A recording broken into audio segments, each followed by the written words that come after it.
And we are kicking off TMS Loves Moms Week in the KitchenAid kitchen with the one, the only Jason Skrobar. Jason is going to make 2 dishes to impress Mom. One a bit sweet, the other a bit savory. Right. First, Jason, you were kind enough to bring in a photo of your mom. Yeah, Mom, me and Mom.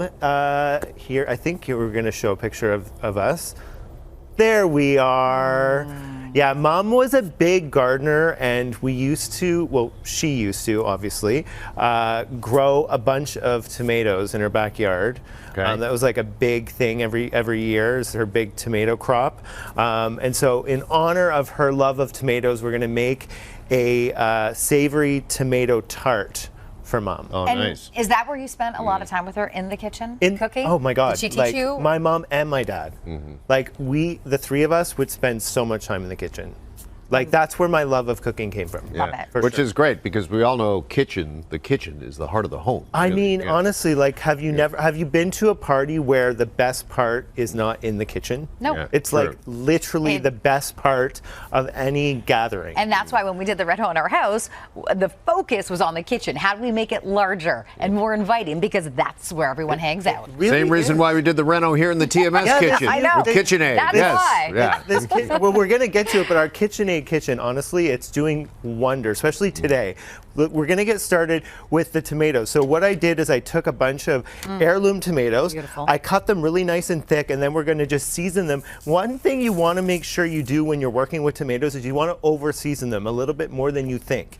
They can really take a lot of salt and a lot of pepper. I'm adding a little bit of Aleppo pepper as well, so just a little bit of heat. It's not as spicy as a chili pepper, so it's Okay. a little bit milder. Because don't you find that even with the tomato sauce, you need to, because it's getting very acidic. It's very see, yeah. Yep, you know, you get the Science. sugar. Yeah. And then I'm gonna, obviously we want a nice bit of olive oil on top of that.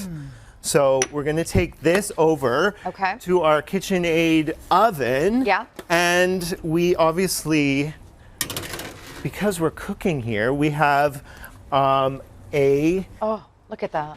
swap of some that's already done. But before, I just wanted to point out how amazing these appliances that we have. We have the fridge, the dishwasher, and the oven, and all of them have these beautiful customizable handles. So this one is in brass, Yes. but there's other versions that come as well. There's black ore and stainless steel as well. So you can kind of work towards however your kitchen is. For sure, yeah. We love that. swapped them out here and it made such a difference. It really for does, sure. especially it Yeah. complements the whole kitchen. Yeah, okay. Yeah. How long were these in the oven for So approximately? you want to take these and roast them for about 20 to 25 minutes, depending on how big they are.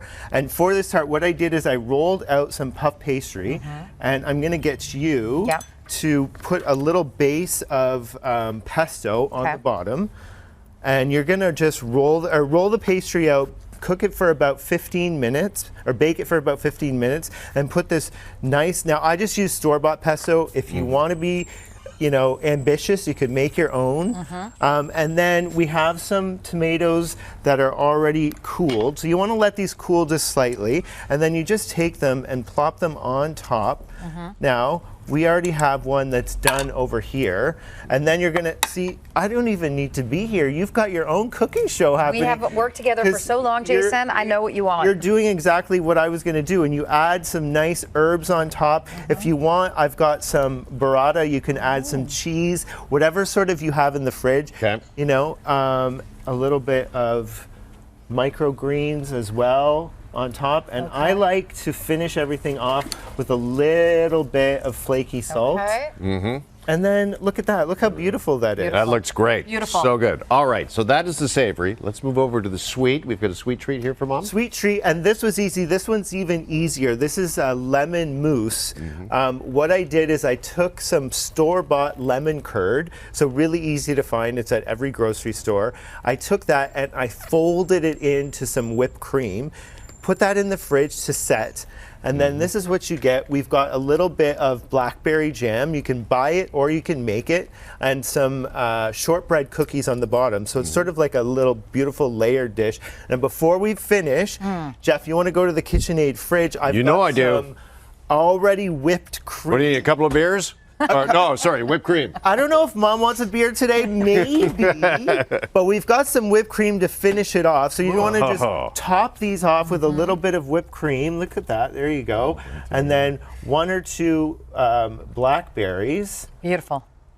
And then we're going to finish it off with a little bit more of these shortbread cookie crumbs. And then look at that. Lovely. Let's do a How sampler. much does this not say, I love you? I love you, Mom. Oh, that's And you're the only mom here, so I love you. I love you guys. Thanks. This is a great party. Yes, so good. So Two really easy but impressive dishes for Mom coming up this weekend, courtesy of our friend Jason Skrobar. Jason, Delicious. Thank you. Appreciate it. Happy as Mother's always. Day, everyone. Yes. This portion of the morning show is brought to you by KitchenAid Major Appliances. Make more than meals.